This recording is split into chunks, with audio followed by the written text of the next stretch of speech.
Hi, I'm Debra Hamilton.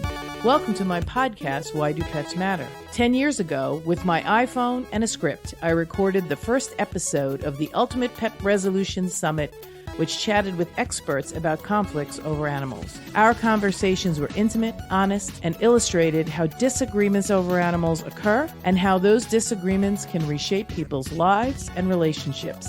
In November 2019, I started Why Do Pets Matter, a new podcast that continued these informative discussions. I'm so excited to have you here with me, continuing my exploration into a more meaningful conversation about why pets matter to all of us. My guests and I will share ideas, stories, and experiences straight from the heart, unscripted and holistic. From the bravest moments to the most brokenhearted, we will explore how to resolve disagreements over animals differently. One thing I know for sure is I want to have more meaningful conversations that will help all of us unlock that deeply felt human-animal bond that drives the emotions of conflict.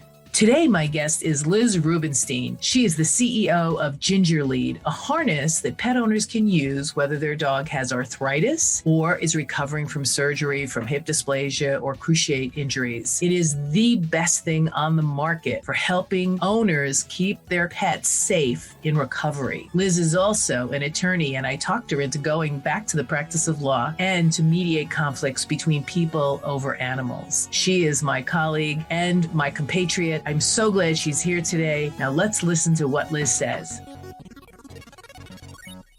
Hi, it's Debra Hamilton, and I'm so glad you're here again for the next episode of Why Do Pets Matter?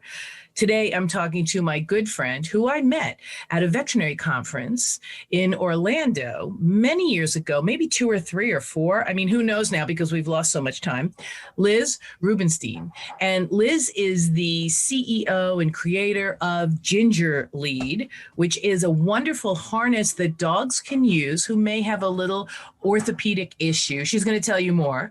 And she's also, because I brought her to the dark side, she was a lawyer who started this business. And when I spoke to her, I said, you should really come on and do what I do. So now she's also Liz Rubinstein, or Rubinstein Law and Mediation. I think copying is the sincerest form of flattery. So I'm so glad to have you here, Liz. Thank you so much for being here. Thank you for having me. It's a pleasure to be here. It's, you know, when we lawyers with animals get together, it's sort of like we're kismet. We're always together. And so I'm so glad. And I love GingerLead. And I love that you are mediating conflicts between people over animals in Colorado and beyond. I love it too. And I appreciate you inspiring me to go down this road. And I enjoy learning from you and doing what we do. It brings me great pleasure. I know, it's amazing. So we always ask our guests the first question, and then we go from there. So, Liz, why do pets matter to you? So for me, pets have been very important to me my entire life. As a kid, I had, kids have these pets. I had hamsters. I had birds. I had a racing hermit crab. Wow, I've never even heard of those. Yeah, it came out of a vacation trip we had where there was a hermit crab race, and my dad bet on the hermit crab race, and then he bought me the winner. And that was my pet. And I had dogs always, from the time I was born through now. And I always looked at life in respect to what dog I was with when significant things happened. So for example, when I moved away from home to go to college, I brought my Great Dane with me.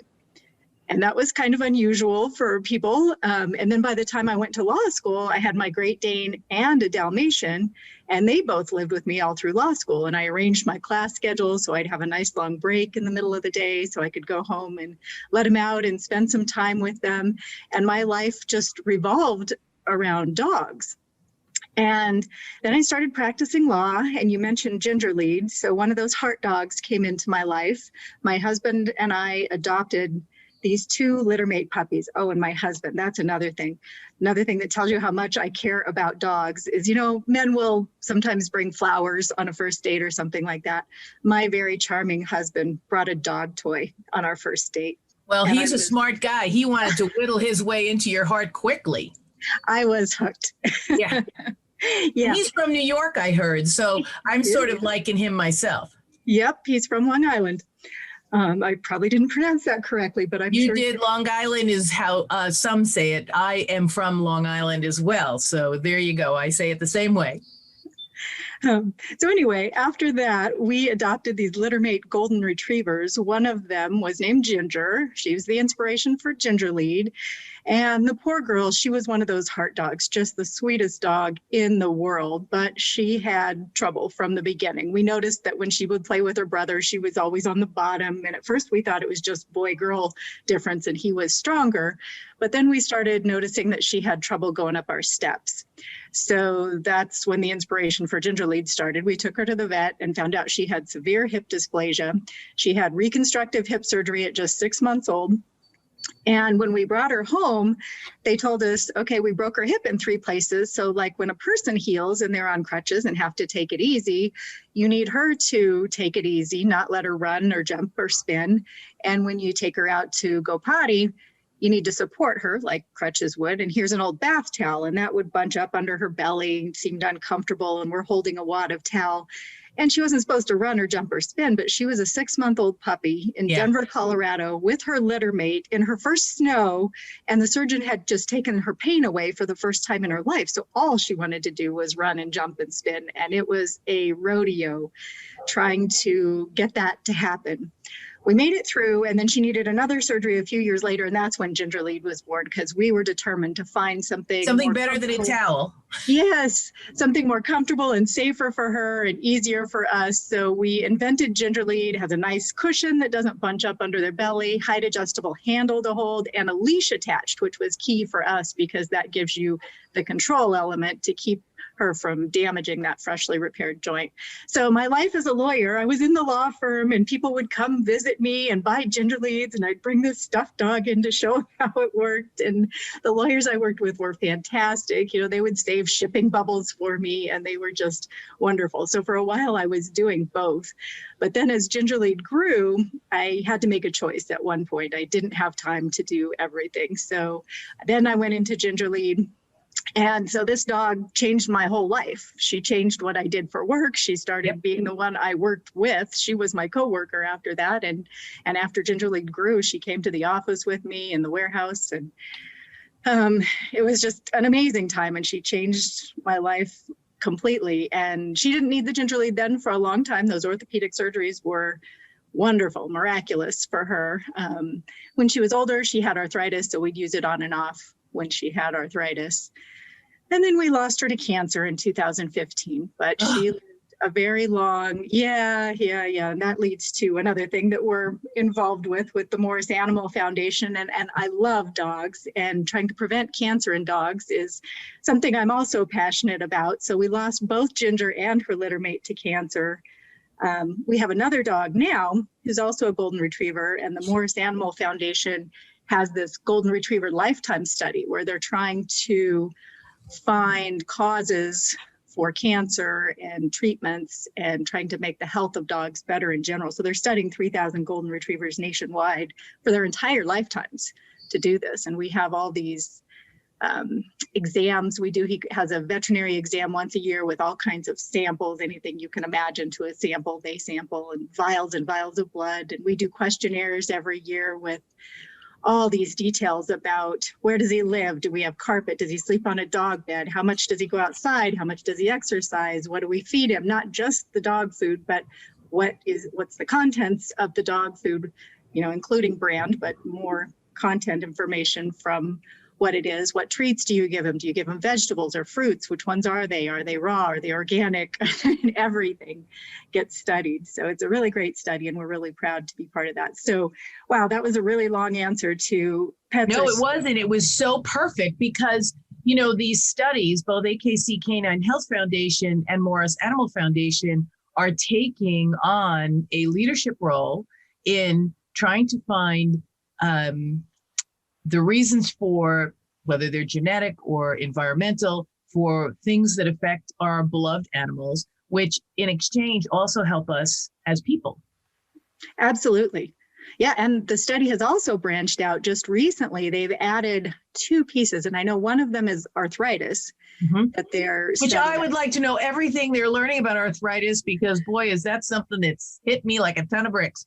Oh, well, they're just starting that piece, but yeah, hopefully they'll have some. I'll live long enough. Hopefully I'll live long enough to be a benefit to me. But tell us a little bit more, because, you know, just to back up just 1 minute. So you said that when you were in the law, before you stopped and were GingerLead full-time, your dog was your coworker.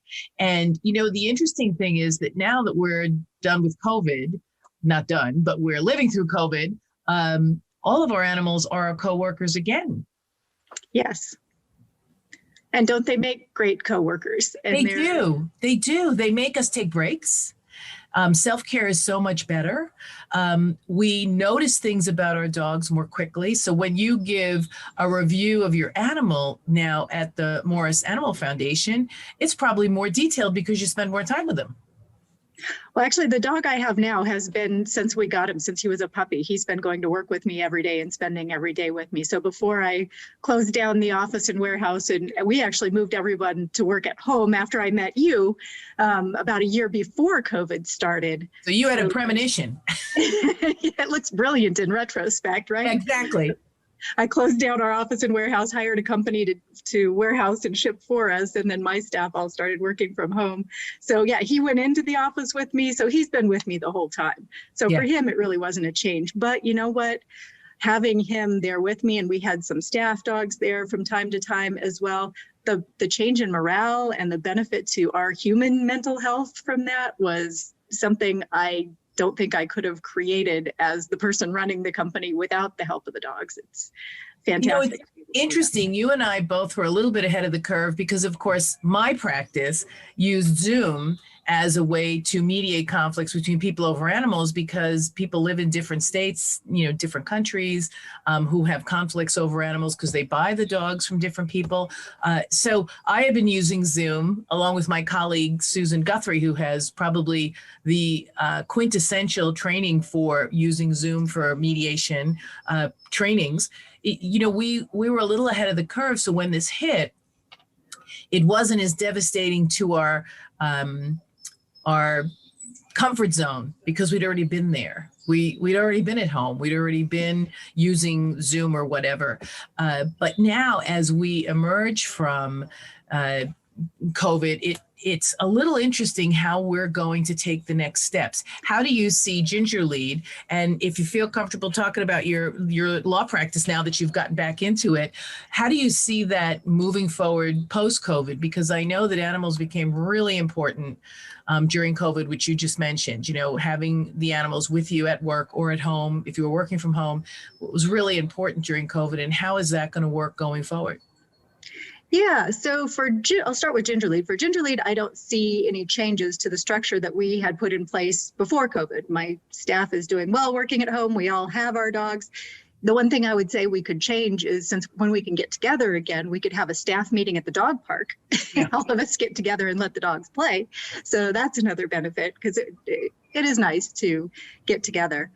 And for mediation, unlike you, I wasn't doing them via Zoom. I was doing them live before COVID. So I was one of the ones that had to learn Zoom for mediation. I've done a bunch of them now, but I had to learn them when the necessity arose. But I find that an awful lot of people that would have previously automatically done it in person now want to do it via Zoom, no matter whether they need to or not. And I think we can offer it, like you said, to more people across a bigger geographic area at lower cost. And I missed some things from being in person, you know, the feel in the room, that is something that is lacking a little bit on Zoom. On the other hand, on Zoom, I find that I've had mediations where key documents were available. You didn't have to adjourn and get back together another time because people are where their stuff is. And if something is missing that's needed, you can find it. Yeah. There are lots of advantages to it too. So I don't think one is necessarily better than the other one, just whatever the situation That's calls. Different. Yeah. Cause I find that, you know, mediations that I did in person were great. And then when I started in 2015 doing them on Zoom, I always felt, and I'm sure you did at the beginning, that just when somebody got pissed off, they'd hang up. I have not had that happen yet. I've never had it happen either, but because it was before everybody had to use Zoom, right? So I guess maybe there's a little bit of a need to stay on if that's the only way you can do it. But when I started, it was just another way to do it. And I just thought these people are just going to hang up when they get pissed off. But they didn't, because most people want to be the person who is amenable to having a conversation in mediation. So they don't hang up. It really is amazing.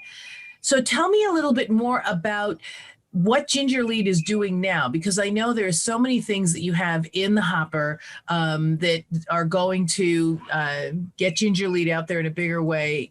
It just is such an important piece of equipment because as people, Why Do Pets Matter, you really want to help your animals who might have, God forbid, gotten hit by a car. So that's surgery, you know, you're doing agility or rally. And of course, that pesky cruciate issue comes. I always laugh when my vet, you know, says, well, the cruciate surgery is really pretty easy and everything's great. Yeah, it is. The cruciate surgery is so easy. But like you said, with the hip surgery, it's the recovery, and nobody really is clear about the recovery. So tell us a little bit about what you experienced in the recovery from the 2 hip surgeries Ginger had, but also how the GingerLead helps people keep their dogs in a place where they can recover fully. Sure. So Ginger had hip and then knee surgery, and with her recoveries, yeah, you were right. Especially the first surgeon, I found out, has a reputation for some surgeons like to do surgery more than they like to interact with clients. And that's my life with veterinarians. Are you kidding me? Addressing a problem is just, no, avoid. Yeah, so we were completely unprepared the first time. I mean, she was so young and this was so unexpected. And when we picked her up and found out what all the restrictions were and things, we were kind of floored, because honestly, we thought going into it that the bad part for us was going to be paying for the surgery. We didn't realize all that was going to be involved afterwards. So yeah, so she was initially completely restricted. They told us to put her back in her crate. She had just been potty trained, so we'd just taken the crates down. And so she was back in her crate. She was going to stay there. Oh, and there was a terrible story during that time too. We took her brother to the dog park to get some exercise, and he picked up Giardia and brought it back and gave it to her. No. So while she's recovering from hip surgery, in the middle of the night, my husband hears these noises, and we're giving a dog that's had hip surgery a bath in the middle of the night. Oh, it was just awful. Yeah.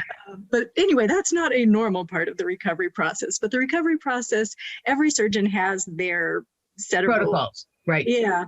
And I always tell people to follow what that is, but the GingerLead just makes it easier, more comfortable, and safer for the dog. So it's a nice padded cushion under their belly, because at first they're only supposed to move around to get up and eat and go in and out and go to the bathroom. And so, and when they do that, you know, imagine if somebody broke your hip in 3 places and put it back together. If you get up to move around at all, you're using crutches so that you're not putting weight on that. Well, the dog doesn't really understand that. And like I said, Ginger's pain was gone for the first time in her life after her surgery. So she wanted to run on that leg really quickly. So the GingerLead slings under their belly, and you hold a handle above their back so that you can support their weight as much or as little as you need to. So during surgery recovery, at first you're supporting their weight more. And as they progress through the stages of recovery, they get to a point where they get to go on little walks and then slightly longer walks, and they work back up, and you want to build that muscle back up gradually. So you can support more at the beginning and then less later on. Conversely, if it's an older dog that has arthritis or something like that, you want to keep their legs as strong as you can, as long as you can. So you might have it just under their belly loose. You're just holding the handle in case they stumble. You don't want them to fall down and hurt themselves. Or in case you go out on a walk and they get tired at the end point of the walk and they need some help getting back, however much they need help. It can be tailored to all kinds of different situations that way. So yeah, it has helped. And we've had customers, I had one customer that had cruciate surgery. That's one of the most popular surgeries that we're recommended for. And we sell to veterinarians, pet owners, pet stores, so you can find GingerLead in all sorts of places. And online. And online at GingerLead.com. And I remember early on when we were developing our whole size line, we had a woman that had a small size, and she helped us test our small prototypes. And she had a sporting dog, and this dog loved to chase squirrels, just was obsessed with chasing squirrels. And she had had 2 surgeries fail because during recovery, she would try to take the dog out and the dog would see a squirrel and just spin and dart off and damage that freshly repaired joint. And she was just at her wit's end. So then when she was able to get a GingerLead, and we actually, I think, still have a picture of her dog on our website, she was able to support and control the dog. So when you'd see that squirrel, he couldn't just dart off. She had control and she could keep him by her side walking safely. And we had the same issue with Ginger. With Ginger, it wasn't squirrels, but her entire life, she liked to run down the stairs. And there's no way in and out of our house without stairs. So when we were trying to use the bath towel, we'd try to go down the stairs with her, try to hold a leash in one hand, the towel in the other, try to open and stay alive. Yeah, we thought we were all going to end up in a heap at the bottom of the stairs. And it was honestly a frightening experience. So with the GingerLead, you can have a person that's older holding a handrail on one side of the stairs, holding the GingerLead with one hand on the other, keeping the dog walking slowly, safely by your side, following the veterinarian's orders, and everybody stays safe and recovers. And yeah, and that lady finally she had to have the surgery redone on that same leg, and the dog healed. And then, of course, the dog blew out the CCL on the other leg. But after that, he was good to go. You know, it's funny. I had a neighbor who came over to me. They had golden retrievers, and they had done cruciates on, all 4 of them, because they had two golden, so both knees, so 4. And he came over to me and he said, how many cruciate surgeries have you had with your Irish setters? And I said, well, none, because they're built differently. The bend to stifle on an Irish setter is more aerodynamically or it's just a better fit so that it doesn't slide as easily. So it really makes a big difference. Golden retrievers, unfortunately, and some other breeds like Brittany's, they don't have that bend that gives you that fit that when they're jumping on their back legs on smooth and slippery floors, that they don't throw themselves off.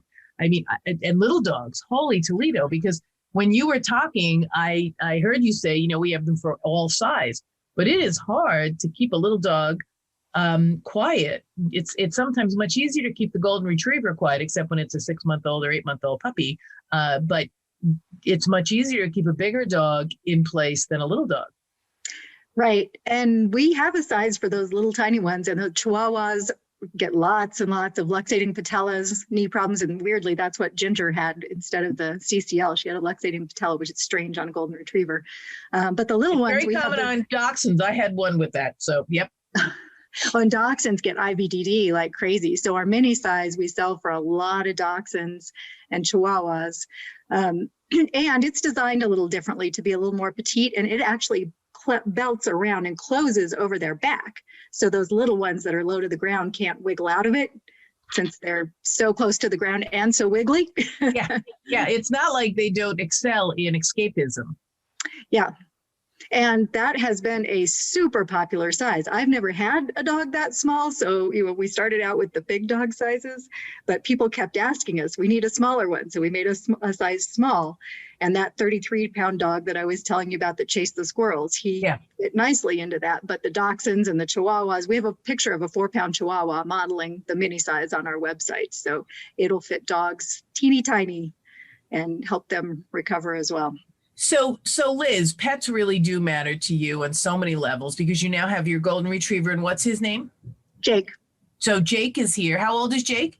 Jake is almost 8.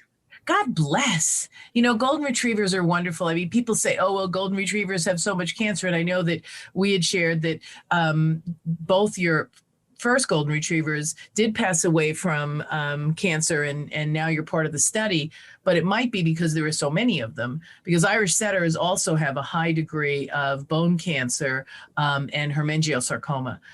So it's just that there are lower numbers. So we're part of studies as well, because we really want to figure out if we can do pre-diagnosis. But it seems to me that pets matter to you on so many levels, both on your personal level, your professional level as an attorney, your professional level as a supplier of an implement that helps people live better lives with their pets. Yeah, and that study is just incredible. I think it's one of the biggest studies in the country. And I think they did choose golden retrievers for that reason, because there are so many of them, because they have 3,000 of them nationwide in the study. And I'll tell you, it is heartbreaking to watch the Facebook group and the people that, so many of our dogs get cancer just way too early. But we're there for each other. And we know we're there also doing everything God's work. we can. Yeah, everything we can to figure out if there's a way to pre-screen, to maybe pre-treat, have a vaccine that might come out that would, I know that there is some talk that the COVID vaccine has possibly advanced cancer research because of the proteins, and that's how they're going to help us with the vaccine against cancer of some sort. Who knows? I mean, I'm a big proponent of canine research, because they do get cancer, and the cancer is similar to human cancer. And so whatever we find out that'll help our dogs, who are our beloved companions, ironically, and as, man's best friend, help us as well. Yeah, and it's wonderful that we can do that sort of thing. And helping people through conflict is so amazingly rewarding. And pet conflict, I know, you and I talked about this, and we bonded over it in the beginning, that the courts really aren't well equipped to deal with conflicts about pets. They have rather blunt tools, and pets are treated as personal property in the courts. And you can go to court over dollar amounts regarding a dispute about a pet, but that's usually not what the dispute is really about. So, and what you told me in the beginning, I was so inspired by that. And I had shared with you back then that there was a case I watched go through court, and my heart just broke, and it just stuck with me, because these people all loved this dog, and they went all the way through trial, and somebody, quote unquote, won, but they didn't. Like with you, the social media came out, and things were bad for everybody in the end. They spent a whole bunch of time, a whole bunch of money, and everybody was even more upset after it was over. And that just stuck with me, and I knew there must be a better way. And now with mediation, I've actually experienced watching people with disputes over pets that might have hated each other and torn neighborhoods or families apart, and they come to the table and have a conversation, and they share with each other, and they listen to each other. And doing that instead of polarizing in court and taking a side and hoping to convince the judge to rule in your favor and giving up control of what the outcome will be with limited choices, they can be so much more creative in mediation and find solutions that really work for what is really important to all the people involved, and most importantly, keeping the animal and their best interest in the forefront. It is so interesting to me that you said that, because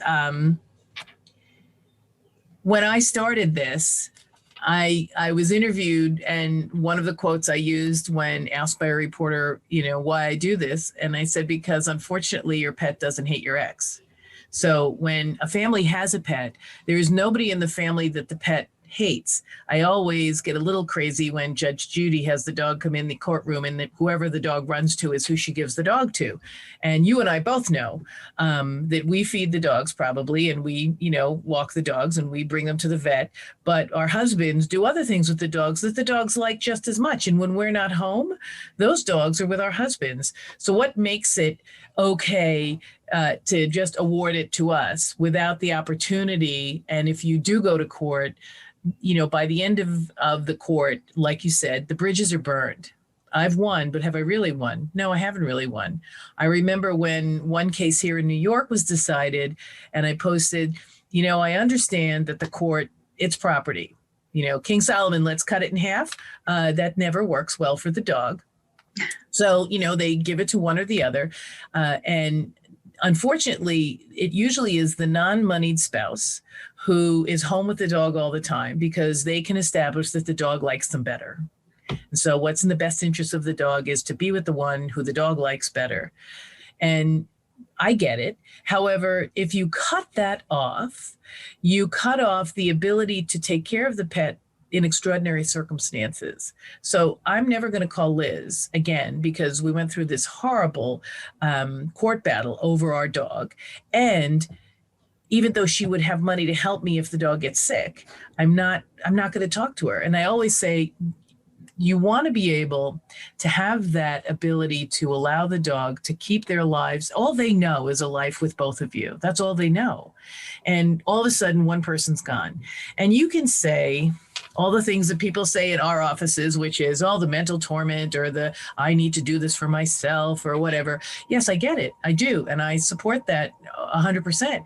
However, the dog really doesn't dislike the person who you dislike so much and now has all these issues that you are enumerating. The dog doesn't see that, or the cat, or the bird, or the horse. They don't see that. And so if you go on vacation, or if you can see your way clear to, be able to share the dog in some way, the dog will benefit from it, the person will benefit from it, and you'll benefit from it because it won't be so devastating. I know that you've probably seen these cases where people win and people lose, and then the people who win don't feel so good. Oh, yeah. Absolutely. That was that case I was telling you about that just stuck with me. And then you also see cases where the dogs get into a fight, and dogs, being dogs, afterwards, they need to be taken care of. They make up. Bad happen. They shake it off. They do that funny dog shake that we all love to watch dogs do. And they're okay. But the people now are in this terrible emotional battle. And in mediation, I have seen that resolved and people reconcile, and things that could have been a terrible situation for decades dissipate because people get to actually talk to and understand each other. Because I find that at the root of a lot of that is misunderstanding. Yeah, misunderstanding. That's perspective and perception. When Liz said that, this is what I heard. And Liz, probably given the opportunity, if I said, well, when you said this is how I felt. Oh my God. That's not what I meant at all. My husband tells me that all the time, and maybe your husband does too. When I get mad at him and I say, why did you do that? This is how I felt. He goes, that wasn't what I meant at all. And now I've gotten better in old age, saying, this is the story I'm telling myself about what you just said and how it landed with me. Am I correct? And 9 times out of 10, he goes, no, not at all. And that stops the argument, nips the conflict in the bud before it bites you in the butt. So it really is something that we all need to work on, especially where pets are concerned. So Liz, I'm so glad you've been here with us. I hope you've enjoyed this. I'd love to have you back again because there's so much more that we need to talk about when people are in need of assistance for their animals. I'd love to have you on the MAP community call because most of those people need to know that there's something out there that can help. And of course, having a comrade in arms for mediation of conflicts first, because as you and I both know, if you mediate first, you can still litigate. And I think that's the strongest reason why I got into this. I'm not taking something away from you. I'm giving you an extra tool in your toolbox. Absolutely. And it's a tool that works differently. And for some people better. I'm a lawyer. I'm still in the legal world, and sometimes litigation is needed. But I find with the pet disputes, for the most part, mediation is a tool that is more adaptable and works better for people. And I appreciate the opportunity to be on. I would love to be back. Great. Thanks so much. This is Debra Hamilton, Hamilton Law and Mediation, the Why Do Pets Matter podcast, and of course, the MAP community every Wednesday night. Join us. Until later, take care. The Why Do Pets Matter podcast drops every Thursday and can be found on whichever platform you find your podcasts. Subscribe now, invite your friends, and I cannot wait to have you join me in these conversations.